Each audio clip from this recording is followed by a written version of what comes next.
ভয়াবহ অ্যাসিডে ঝাঁঝালো ধোঁয়া আর গন্ধে স্তব্ধ জাতীয় সড়ক। ভোররাতে ভয়াবহ কাণ্ড, নিয়ন্ত্রণ হারিয়ে ডিভাইডারে ধাক্কা মেরে উল্টে গেল হাইড্রোক্লোরিক অ্যাসিড ভর্তি ট্যাঙ্কার। সেই ট্যাঙ্কার ফুটো হয়ে বের হতে লাগলো অ্যাসিডের ঝাঁঝালো ধোঁয়ার সাথে ছড়াতে লাগলো গন্ধ।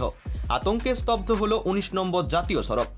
পুলিশ সূত্রে জানা গেছে, বিহার থেকে ১৯ নম্বর জাতীয় সড়ক ধরে কলকাতার দিকে যাচ্ছিল একটি হাইড্রোক্লোরাইড অ্যাসিড বোঝাই ট্যাঙ্কার। মঙ্গলবার ভোর ৩:১০ নাগাদ মুচিপাড়া উড়ালপুল সংলগ্ন ১৯ নম্বর জাতীয় সড়কের ডিভাইডারে ধাক্কা মেরে ট্যাঙ্কারটি উল্টে যায়। স্থানীয়রা প্রথমে পুলিশ, পরে দমকলকে খবর দেন। অ্যাসিড ভর্তি ট্যাঙ্কার ফুটো হয়ে যাওয়ায় আতঙ্ক ছড়িয়ে যায়। আমরা ৩:০৫ নাগাদ কি জানলেন? গাড়ি মারফত খবর পাই যে গাড়িটা ওভারটেক করতে গিয়ে পাল্টি মারে। ট্যাঙ্কার ওই হাইড্রোক্লোরিক অ্যাসিড সম্ভবত বিহার থেকে কলকাতাগামী। আমরা ড্রাইভারকে এসে রেস্কিউ করি, ড্রাইভারের সঙ্গে কথা বলি। ড্রাইভার চোট ফোট লাগেনি কিছু, ড্রাইভার এখন সুস্থ আছে। কখন হয়েছে ঘটনা? ভোর ৩:০৫ নাগাদ এরকম কাহিনী। এখন কি অবস্থা? এখন এই গাড়ি ক্রেন ডাকা হয়েছে, তোলা হচ্ছে, গাড়ি চেষ্টা চলছে। জাতীয় সড়ক কতক্ষণ বন্ধ আছে? ঝুঁকি এড়াতে জাতীয় সড়কের আসানসোল ও বর্ধমানগামী লেনে যান চলাচল বন্ধ করে দেওয়া হয়।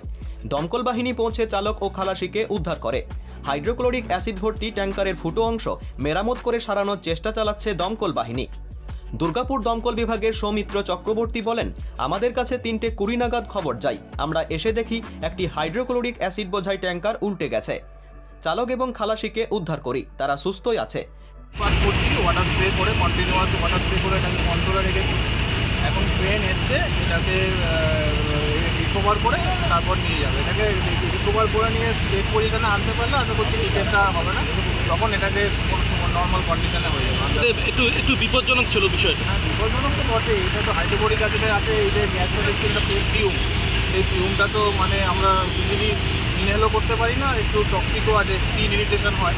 সেটাই আমরা কন্টিনিউয়াস স্প্রে করে চেষ্টা করছি ওটাকে কন্ট্রোল করা। ট্যাঙ্কারটি ফুটো হয়ে যাওয়ায় অ্যাসিড বের হতে থাকে। জল স্প্রে করে তা নিয়ন্ত্রণ করা হয়েছে। ক্রেনের মাধ্যমে ট্যাঙ্কারটিকে সরানোর ব্যবস্থা চলছে। এই ঘটনার জেরে ৩০ মিনিট ধরে বন্ধ ছিল যান চলাচল। Bureau report, news hunt.